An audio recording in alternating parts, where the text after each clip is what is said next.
Peter Fogel and Kelly Kittel. Right. Welcome to Mr. Representative, guys. So happy to see you and have you here talk about the mysteries, the arcane origins of this wonderful show that we are reprising at Thrill Peddlers starting this week. It began Peter and I started working together in 1998. There was a rock and roll band, drag band called Enrique that had these most outrageous rock musicals. They broke up and left a vacuum here, and if there's anything drag queens abhor is a vacuum in stage time. So Peter and I got together to pick up that. I had experience writing musicals before. I had written one called Hillbillies on the Moon, which was the world's first dyke-a-billy, all-female, all-dyke musical about hillbillies on the moon. So Peter had also had a lot of history in rock and roll throughout San Francisco's history. I used to play guitar in this big Las Vegas production review known as Enrique. We used to open for bands at the Fillmore, Bjorn Again, who was the Neil Diamond band? Oh, right. Diamond Forever or something like that. Anyway, so we used to get lots of big gigs, and we played all the big shows, all the big venues here in San Francisco. And the last show that we did with Jason Messier and Darcy Drollinger was called Above and Beyond the Valley of the Ultra Showgirls, which was loosely based on Suzanne, what is her name? Jacqueline Pichette? Right. I can't remember her name. But she wrote Jacqueline Suzanne, that's it. She wrote Valley of the Dolls and then also mixed in with Showgirls. So it was very much like a big stew, a big drag stew. But that show was a huge success. And then when Darcy moved to New York and Enrique folded, we thought, well, let's continue this momentum that we've got going. I'd written tons of rock and roll songs in the past with Darcy and other bands, and so it was just a natural thing for Kelly and I to collaborate. In fact, Kelly, if I'm not mistaken, you were Sassy Jelly Raphael, is that her name? Yeah, I hosted hosting the Enrique Farewell Show, which was amazing in itself.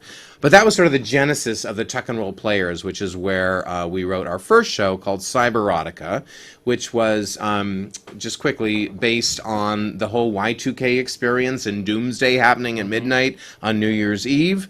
It was also about trannies. Oops, I'm not supposed to say that word anymore. Transgender people taking over the internet, and it had a lot of crazy stuff going on and kooky production values. Yeah, but Peter, the weirdest thing about that show is how much of it came true. We had anthrax poisoning and planes falling out of the sky, and the religious right taking over the government. Cross-dressing terrorists going into government sites and blowing them up. Yeah, which just happened, 2 months ago? A few months back, right. Yeah. So it was creepy that we wrote this show about a possible future and then slowly see it come to life. And that was ridiculous theater. So we had a lot of success from that, and it was a big underground hit.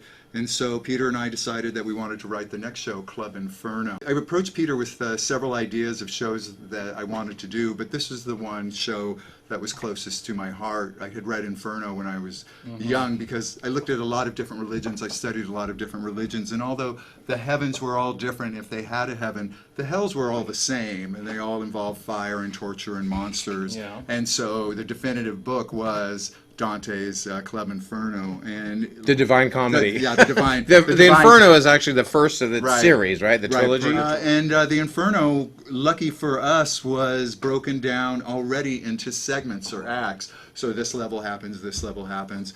The hardest part for Peter and I was deciding who would populate each level, because we had to match up the sin with the level itself.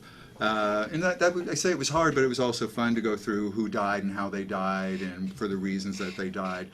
The show is not. Go ahead. Can I just ask you, though, wasn't Cleopatra in the original original Dante's Divine Comedy? Yes. in the level of the lustful, if I'm not mistaken. Exactly. So we had that to go on. She was our first celebrity that we found on, I believe it's the second level of hell, being that the first is limbo. Right. So we started there, and then we sort of took off with different female celebrities going on the journey. But one of the things that I'm really proud of is if you have read the Inferno, you will recognize the touchstones that we have kept throughout the story, and it may have changed the look of it, but the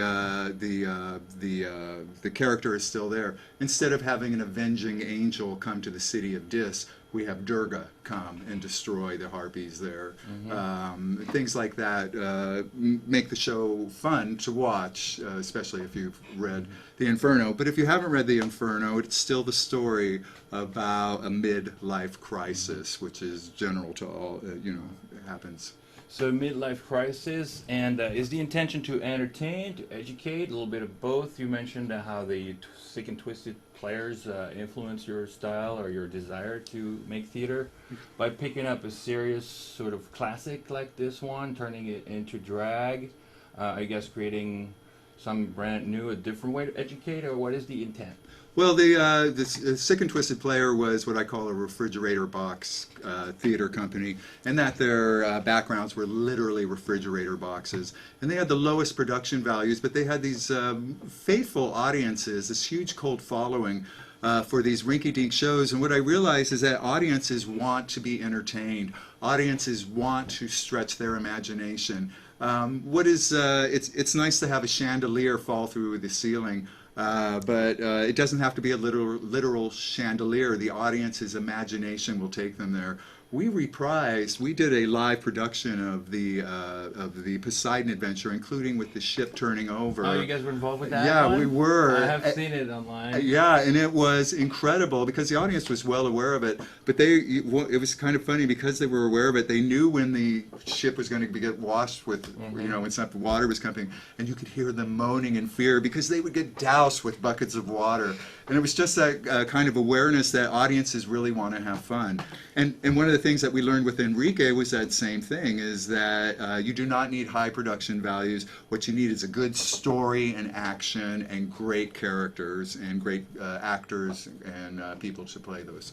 What I think is really interesting, though, is that Club Inferno actually works on a few different levels. There's the surface level of just the drag and the sparkly outfits and the songs themselves. And big numbers. Completely works on that level. But then if you want to go a little bit deeper and read more about Dante's Divine Comedy, you realize that there's all these different tie-ins that happen. And that's Kelly's genius with the story, is that he really knew the Divine Comedy and researched it, and we sort of molded Club Inferno into the story of Dante going on the journey with Virgil guiding Dante through the 9 levels of hell. But what was also really fun about creating Club Inferno was that we would just riff on ideas, and Kelly would just rattle off a song title. Okay, this one is called Love is Hell. This one is called The Road to Fame, and this one is called Little White Lies.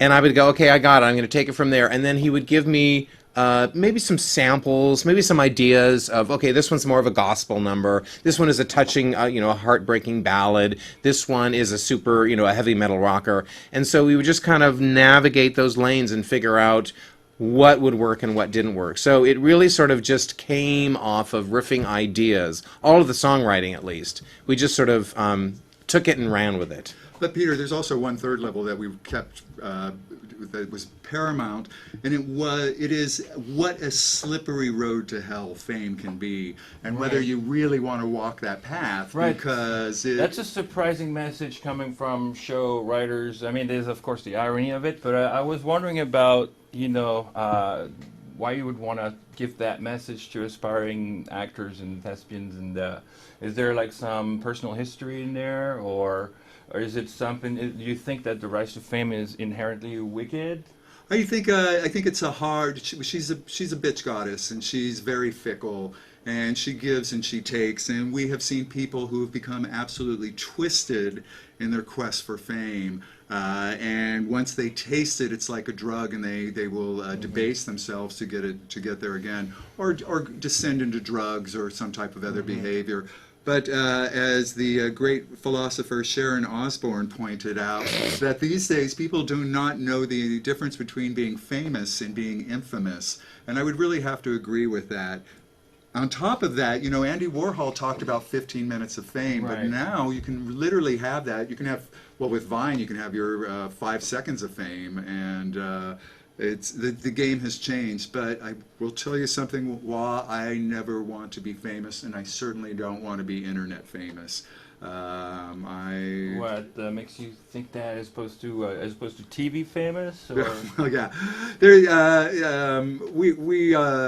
I just don't think I could withstand the world's eye. The scrutiny. The scrutiny. Uh-huh. The scrutiny. The endless 24-hour scrutiny. You have to be a pretty strong character to Right. to do that, and that's what this show is about. Mm-hmm.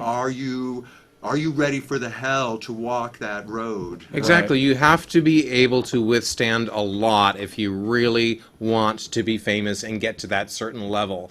And that, I think that is almost like the third message of the show beyond just the surface level and then the correlation with Dante's Inferno is there really is a message buried in there about what it takes and do you really want this and is this something that's even worth it, The final song is called Reach for the Stars, and it's really about being true to yourself and going for what you want. You define what is your fame, the fame that you are comfortable with, and then you will be happy. That's what makes you famous in your own mind. Tell us what's going on at Thrill Peddlers, and we may go back in time a little bit, but I want to make sure we touch on that. What that experience has been for you guys working with Russell Blackwood, Thrill Peddlers, reviving that material. Are you learning new things that you basically are teaching yourself through that time machine that is being sent back right at you? Well, it's interesting because Bertie Bob Watt, who plays the curmudgeonly Sharon in the current production at Thrill Peddlers, Bertie originally played the central character Dante in the original production, but he also, it's been 15 years, so he's graduated from ingenue to the curmudgeonly boatwoman. So he's much more suited to the irascible, kind of trash-talking Sharon. But Bertie was the one who carried the torch for this show all these 15 years, and quite honestly, I was so surprised when we got a call out of the blue saying, hey, Russell Blackwood is interested in remounting Club Inferno because they're known for reviving the Cockettes musicals from the 70s. It fits in perfectly with their theater of the ridiculous revivals that they do, and they're a big, what I like to call loosely, a drag factory. I mean, it's all about the costumes and the hair and the makeup. So when Bertie said, oh, he's really interested in doing it, do you want to meet about it? I said, sure, let's do it. Because I knew Russell puts on high-quality shows with great production values, something that Kelly and I never really had the luxury of doing when we were doing it once a week in a rock club south of Market. No great lighting, the changing room. The backstage was a broom closet or a men's room where Kelly, who was one of the original dancers, had to change. But bringing it into the present, I think what we have here is, first of all, a much larger stage at hypnodrome.org, and we have great production values, awesome lighting, and fabulous props. You would not believe how incredible the staging and props are. In fact, Kelly was participating in some of the early rehearsals, but I guided the show all along, being the songwriter. But I purposely tried to not give away all the surprises until he was there on opening night because I wanted him to see how great they were. And you really were floored by him, weren't you, Kelly? I was really surprised. But Wah, the show, you were asking about it. When I took a look at it this time, for the reasons that I stated earlier about this being an internet culture now, its lesson applies more. It seems more relevant now than it did when we first launched it. One of the other reasons why I am really happy, there's the dogs of Cerberus. They're terrible, Beth, the three-headed dogs. One of the other things that makes me really happy about this show is hopefully there's the heads of decapitated heads of Marie Antoinette, Isadora Duncan, and Jane Mansfield. What made me really happy about this show is that there was what was happening in San Francisco right now with the closing down of the clubs and things like that. I was really scared about the drag culture here, especially since Finocchio's has closed down, so there's no local place. Oasis just recently opened up, but Oasis doesn't do drag shows. They don't do stuff like Club Inferno. There's Shit and Champagne. Darcy is involved. It looks pretty good. Oh, I for saw the Sid and future Champagne. of drag shows. Which was excellent. They're Yes. doing a sequel too, by the way. Yeah. So So- I think it's a surprisingly good thing in the time that we're in, and, Right. and a relief, I'd say. And so good for us that we hit it at this time, but we think that we're also augmenting that and making sure that it continues forward. Got to get the young kids involved in this Absolutely, culture. yeah. So It's very good news. Like when you think San Francisco is going down, maybe the diehard creative, kernel is maybe reinforced. It's what it right. looks like. Well, that's why it's important for theaters like Thrill Peddlers, which keep San Francisco's history alive. And It really is somewhat of a tradition. I mean, I was dinged for referencing the Cockettes and the waving the drag flag back in 2000. But when you think about it, there's nobody else who's doing this sort of crazy drag-based theater except maybe Darcy over at Oasis. Right. To me and Peter, this has been about a rock and roll show, and rock and roll musical, and we stress that with Russell Blackwood, the director, right from the very beginning. This has got to be rock and roll. It's a rock music. It has to be amplified. We have to have microphones. There have to be loud drums. There has to be drums, and there has to be backup dancers, preferably the more like the Ikettes.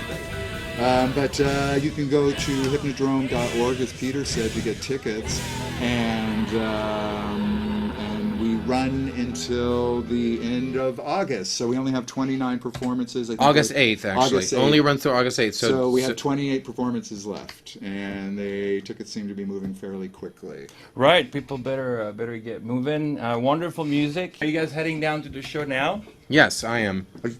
Yes, I am. Of course I am. Yes. We just quickly, I don't know if you saw this original poster from the original run, which I think is very clever, designed by Lee Crow, who is one of the leads. Here is Arturo Galster. If love's worth fighting for, it's 'cause you've had to go.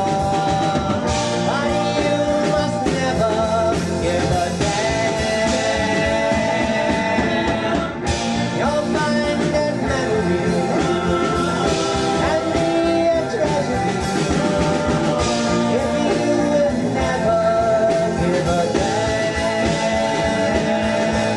We wrote 3 numbers specifically for him, so he's in the spirit of the show because we got some of his old drag, and we're costuming some of the All people right. currently in the show. And that's it for our show. Thank you to Peter and Kelly for Thank you, Wah. coming to meet the Wah. And we will let you guys go enjoy your show at the Hypnodrome. Work, work, work. And bye-bye. When your number's up, baby, you gotta go.